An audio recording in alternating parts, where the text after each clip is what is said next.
Too bad. I'm sure many of you know Bert Marmer.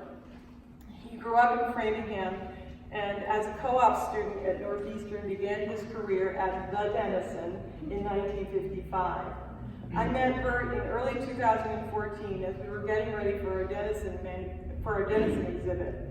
Our former treasurer and dear friend Charles Murphy knew Bert and he knew about his work at Denison. I'll never forget the day that Charlie brought Bert by. He started right in on the company and the history, and he brought in other former Denison executives into the fold, and they gave us tutorials on the many different divisions of Denison over time. And by the end of it, I felt like I had actually worked there myself. They formed a reunion committee and contacted Denisonians from all over the country, resulting in a gathering in December of 2014 with at least 180 people gathered in this room. It was perhaps one of the most impactful moments of my career here, bringing these friends and former colleagues back together again and seeing their joy at reconnecting after so many years. Perhaps it was that night at the Village Hall or Bert's memories of the Denison annual meetings here that fueled his determination to save this building. With his many years of management experience, Bert was a formidable presence in the Memorial Building, at one point dropping a petition with 350 signatures on the town manager's desk as a signal that the community wanted this building saved. He, along with Betty Funk and others, formed the Friends of the Village Hall, and they worked tirelessly to get a $2.4 million warrant at Framingham's last town meeting in April 2017. It was never a done deal, but when Bert stood up to speak about the hall and its history and the need to uphold our community values, he nailed it. And we got the vote. But he didn't stop there, as he began to work with Jim Paolini, the construction manager for the city, to monitor the progress of the construction and communicate back to the Friends group and to me. There were many Wednesday mornings when Bert would come by after the construction meeting in a freezing cold building and dutifully give me an update on how things were going. Yes, Bert, there were a lot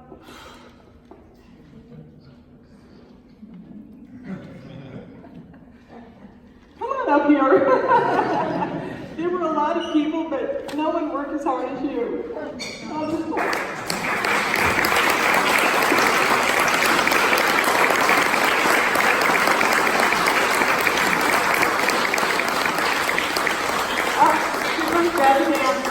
Our Series Volunteer of the Year, and we've asked her to present this to Bert. Watch the cord. So much help. You're truly deserving of this. Thank you.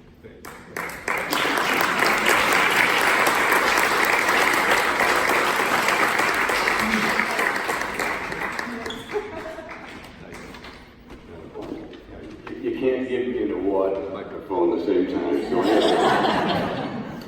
now, first of all, this has my name on it, but you people probably better than anybody else in the city know what it takes to get something like this done. If you just take a moment just to look around, this is absolutely gorgeous. And what was done was with a labor of love. The workmen who were working on this, some of them were from Framingham, and they would turn to me and say, I want my daughter to be married here, I want my son to be here. They really, every nail and all the painting and the plumbing and the electrical work, everyone who worked on this project really loved it. But I want to mention something about a small band of patriots that Ann referred to, the Friends of Village Hall. There were 7 of us, Betty Funk, of course, was a partner of mine, but, people like, Dave Hornfisher, who was here tonight, was really instrumental in getting a lot of things done because of his experience. And we had Helen Lemoyne on the committee, and Helen, who heads up leadership, helped us with the strategic values of how to go ahead with this. And we had Charlie Sisiski, who was a selectman at the time, and we had Fred Wallace, who of course is our historian, who really made sure we stayed with this. But you know, you have people, again, Betty and Helen and David and Fred and Charlie, and what a group. And you know, when you want to get something done, you get a group like this together, and all the credit goes to Annie, who with passion.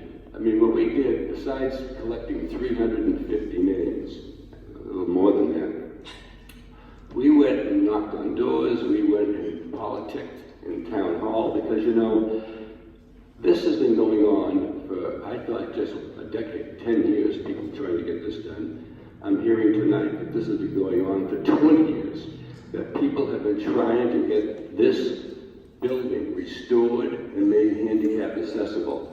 And you know what? We really did it. But I think the award also, not only to the 350 people who signed it, many of them are here tonight, but also this award has to be looked at with the town meeting people.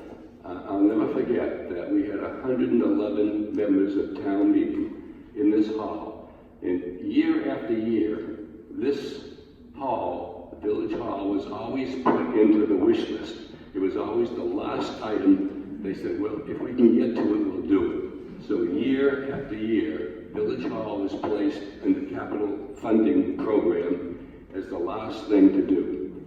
And we couldn't let that continue like that. So this band of Framingham Patriots said, this is the year, enough is enough. We have to take this hall and make it right. And you know, when you think about it, this was the first public town hall for the town of Framingham. Before that, they were meeting in churches. And people felt, you know what, we're gonna have our own place. So this was built back in 1833. And then you have, it was the first library. Most of the books of the city way back then were kept in the pubs. That's where all went to the library. Various pubs would have different books. This became the central library. Even the fire stations. This became the central fire station for Framingham. Below us, you can see there's a door where the fire engine used to be pulled into the basement. And then with the horses and all, and this is where it was kept, and this was the central fire department.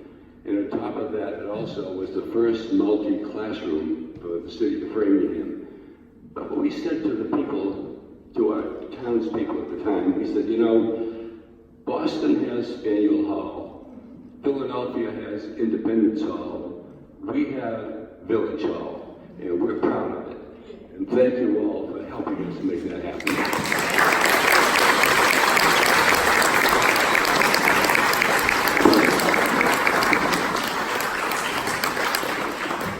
Now for our, I want to say performance. Presentation. Henry Cook is the owner of Historical Costume Services in Randolph, Mass. Since 1984, he's earned a living creating reproductions of historical clothing for museums and people who portray former U.S. presidents, colonial-era characters, and Civil War reenactors. He is part historian and part tailor and has worked as a costume consultant to the History Channel, the National Park Service, and other historic sites. He's made countless pieces for reenactors across the country. A finished outfit can require up to 200 hours to complete, and I can't imagine how many hours he's already put into this project. I met Henry about 10 years ago when he made a pattern from Colonel Samuel Bullard's Revolutionary War uniform in our collection. When we were trying to determine if we could possibly restore Dr. Parker's uniform recently, several conservators said no way. But then I remembered Henry. And we were thrilled when he said he could bring his uniform back to life, and again, when he agreed to speak to us tonight. Henry.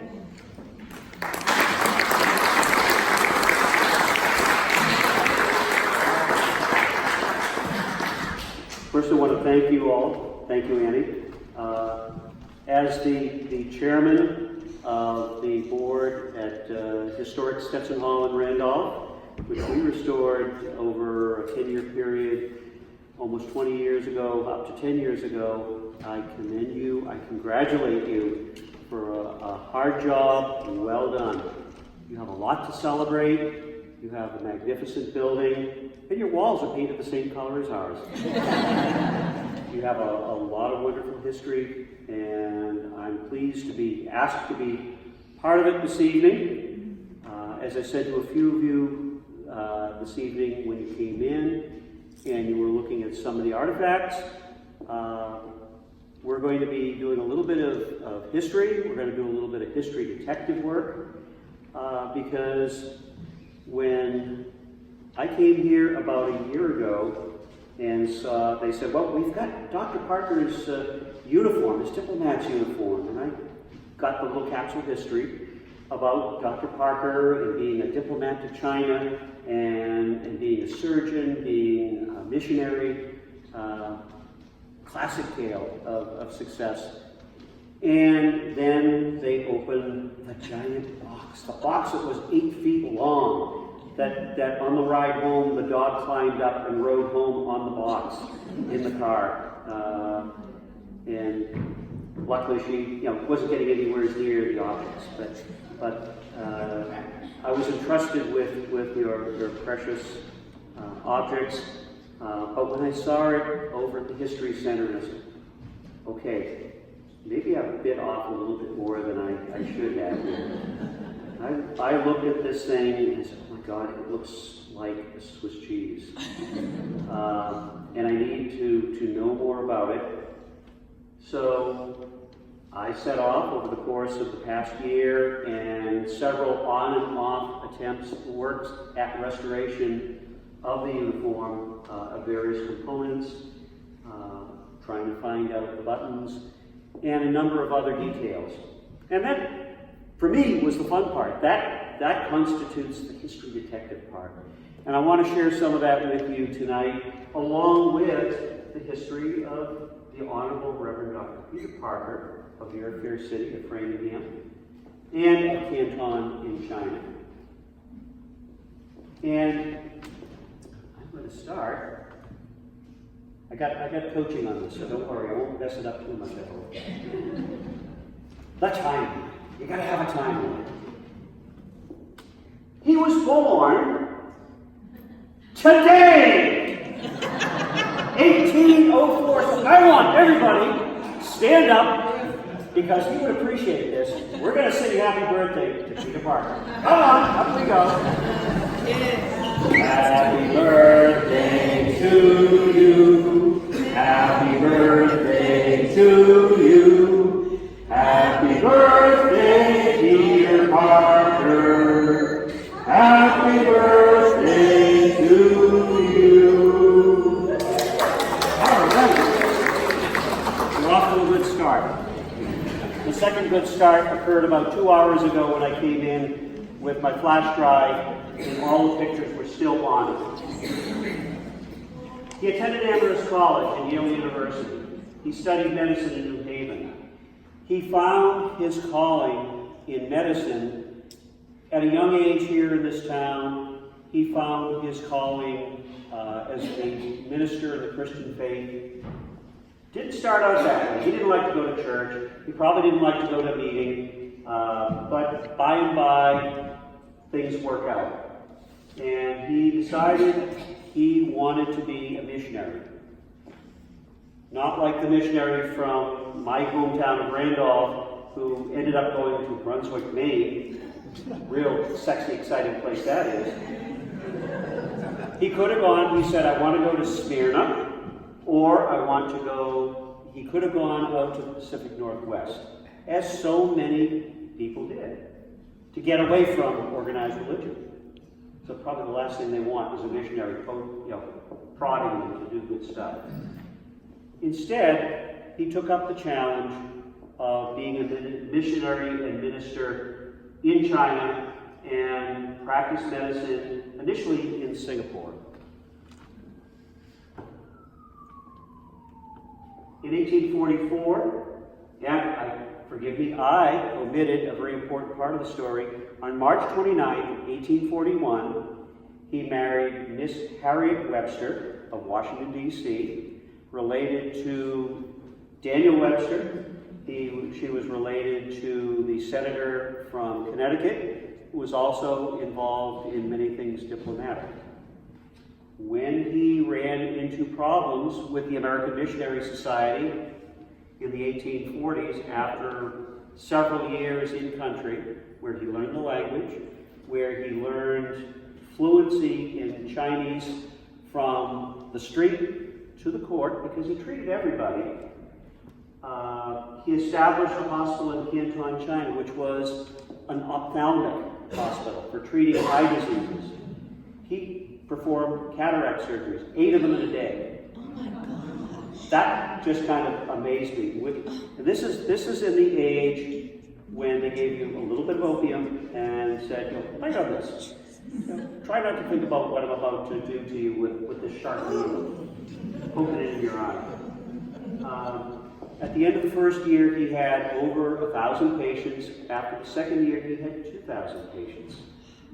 He was doing good work. As they would say at the time, he was doing God's work in China, converting the heathen, trying to make life better. The American Missionary Society, after several years, said, you know, you're doing an awful lot of that medical stuff, and we're not so sure that's what we want you to do. We'd rather have you get up in the pulpit on Sunday morning and preach to these people. Well, luckily for the Chinese, luckily for us, Peter Parker thought differently and continued his medical mission throughout his time in China. Continuing on the timeline, in 1844, because of his knowledge of Chinese, he was called by Commissioner Caleb Cushing of Massachusetts to serve as secretary and Chinese interpreter to the U.S. mission in China, in Canton. From 1846 to 1847, he served as secretary and interpreter to the U.S. mission. 1847 and 48, served as chargé d'affaires to the legation in Canton. In this capacity, he, because of his knowledge of the language and all its subtleties, he was called upon to negotiate with Mr. Cushing the first trade treaty with China in 1848. He was the one that reviewed the final proof copy, said to Mr. Cushing, it's good to go. You can sign it now. Didn't want to have any hidden clauses. He continues as a secretary, as an interpreter, as an assistant to and occasionally acting in the capacity of acting commissioner to the Imperial Court. In 1855, he's been back at work at the medical hospital, opens a second one in Shanghai, and his country needs him once again. Now, how did he get his job as the commissioner? Well, he came to the notice of important people. As I said, in 1841, he married Miss Harriet Webster. Miss Harriet Webster knew Daniel Webster, Uncle Daniel. And when the Missionary Society said, we don't think you're doing a very good job over there doing the missionary part. You're doing okay on the medical stuff, but that's not what we're paying you for, so we're cutting your stipend. And he was kind of shaken by that. Well, his wife, being no slouch and being charming and smart and very well connected politically, talked to the Secretary of State, talked to Daniel Webster, talked to a number of prominent people in Congress, and before you knew it, he was appointed as chargé d'affaires with an open pocketbook to an open line of credit to banks in London that served the U.S. That's important because that's sort of the starting line for considering when Peter's uniform came into being and where. In 1855 to 1857, his country needed him again, this time as a full commissioner to the Chinese Empire. He renegotiated the treaty that he helped negotiate in 1848, expanded the terms more favorable to the United States, and also something that was dear to his heart, negotiated the treaty to recognize religious toleration of Chinese Christians. He had made inroads in China, had converted a number of people through his medicine, not as much through his preaching, which is something he could never quite get the missionaries folks to understand. All of this, he threw himself in wholeheartedly. Several times during his tenure in country, he would literally work himself to exhaustion. Because in addition to when he was doing these 8 cataract surgeries, he'd also remove a couple of tumors, various growths and other problems that people came in with. So in the end, he would often treat 20 and 30 people from sun up to well after sundown. And that took a toll on him over time. And in August 25th, he resigned due to ill health and returned to the United States. But, like many of you who've retired, you don't just sit around and watch the grass grow. He lived a very active retirement in Washington, D.C. He probably knew more about China than just about anybody alive at the time. He lectured, he taught, he advocated for medical missionary endeavors. He received a number of awards, of various sorts. He advised U.S. and foreign diplomats going to China on all matters pertaining to China. And for the man who didn't expect he was going to live more than a year after he came home from China, he lived to a ripe old age of 84, passing away on January 10, 1888. But that's not the end of our story. Because in 1945, at the end of the war to end all wars, we hope, World War II, this coat, this ensemble of coat, trousers, and other bits and pieces came into the collection here at the Framingham History Center. And fast forward to 2018, when I got my grubby mitts on it, and we are going to learn more.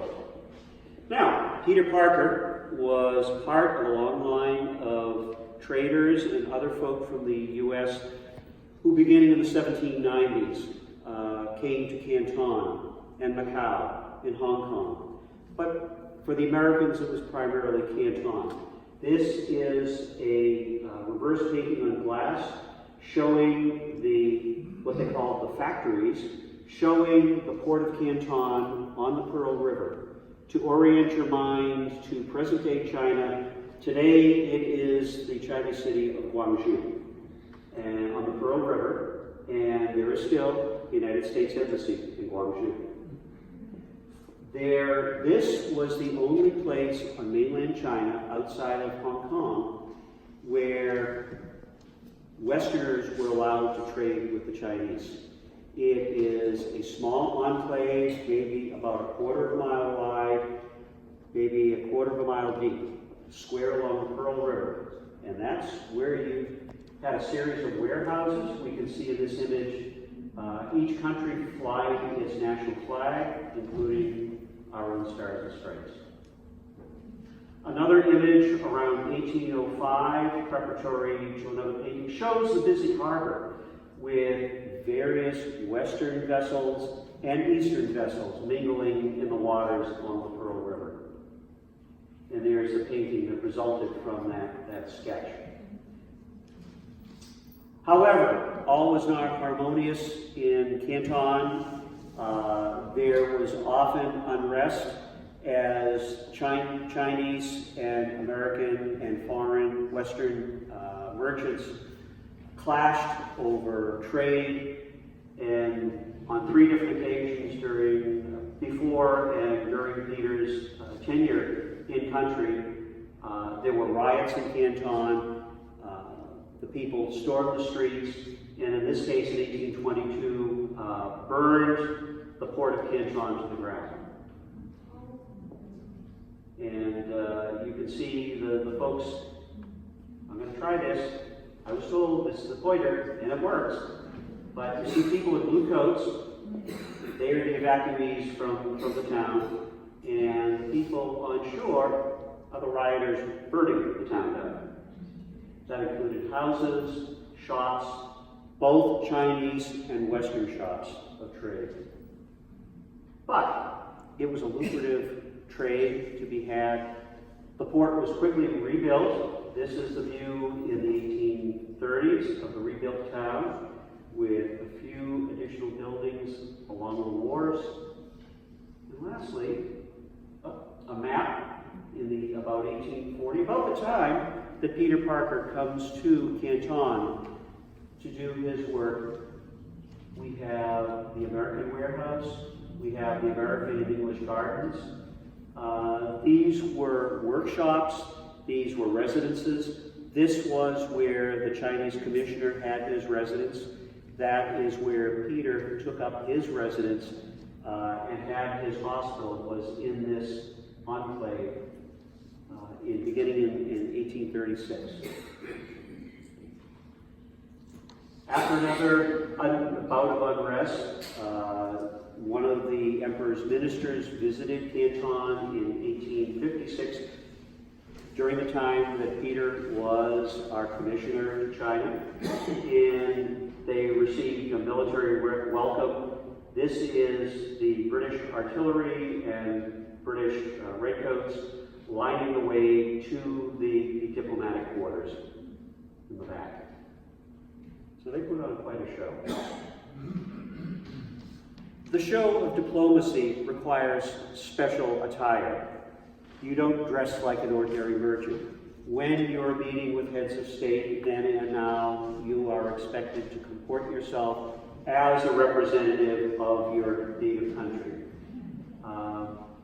Those in the mid-19th century, these were often richly embroidered in gold and silver thread. This is an auction listing for an ensemble of British diplomatic uniforms of a type that would have been worn by the legation of Queen Victoria in Canton at the time that Peter Parker was in the area.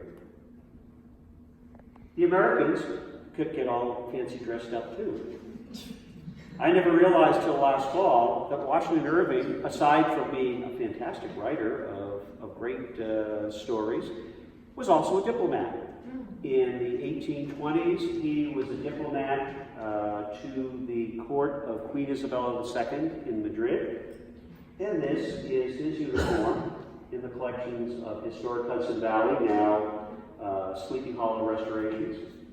There's a close-up of the richly embroidered front panel of his coat.